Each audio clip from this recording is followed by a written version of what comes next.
ماشي، نتعرف بحضرتك يا باشا. ماجد محمود فؤاد. ماجد، كام سنه يا باشا؟ 47 سنة. 47 سنه، اهلا وسهلا. طب احنا النهارده في حلقه النهارده هنتكلم على المشاكل والحاجات اللي حصلت بعد الثوره، وان الناس ما بقاش فيها اخلاق والكلام ده. طبعا انت ملاحظ يعني الموضوع ده. طبعا كل شيء باين وظاهر. الناس يعني ما بقاش فيه لا اخلاق ولا ادب ولا اي حاجه نهائي مفيش اي حاجة من دي دلوقتي موجودة، ومن قبل كده كمان. يعني. بس زادت اليومين دول. حضرتك متجوز يا باشا؟ بين البنين. بين البنين؟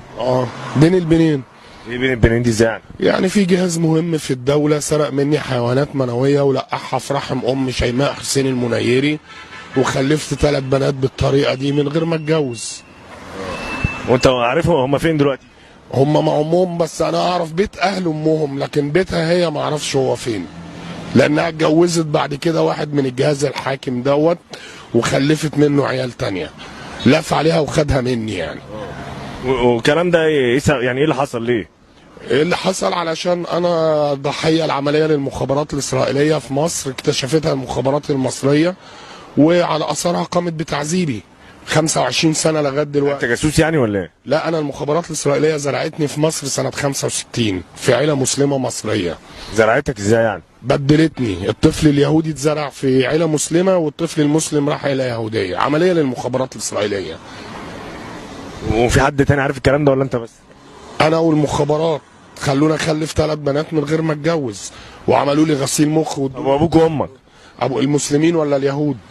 اللي انت عايش معاهم هنا ولا؟ المسلمين توفوا الى رحمه الله، اليهود ما اعرفش عنهم حاجه خالص. طب يعني انت ما تعرفش مراتك فين ولا عيالك فين؟ لا، هي مش مراتي لان ما اتجوزتهاش، هي خلفت مني بس تلقيح صناعي. الجهاز الحاكم عمل فيا كده عشان اصل يهودي، عشان يتحكم فيا وابقى تحت امره. انت شغال ايه يا باشا؟ انا محامي على المعاش. عملوا لي غسيل مخ وادوني عقاقير هلوسه وخلوني مجنون رسمي على الورق. يعني انت معاك ورق يثبت انت مجنون؟ معايا ورق يثبت ان انا مجنون رسمي، ومعيش اي حاجه تثبت ان انا بكامل قوايا العقليه.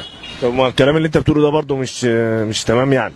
الكلام ده حقيقي، احيانا الحقيقه بتبقى اغرب من الخيال. انا ضحيه العمليه فاشله للمخابرات الاسرائيليه في مصر. طب انت عارف الكلام ده ممكن يوديك في داهيه؟ انا اوريدي في داهيه من اوريدي في داهيه. 20 سنه، كفايه ان انا اتمتع بكامل قوايا العقليه وعايش مجنون رسمي.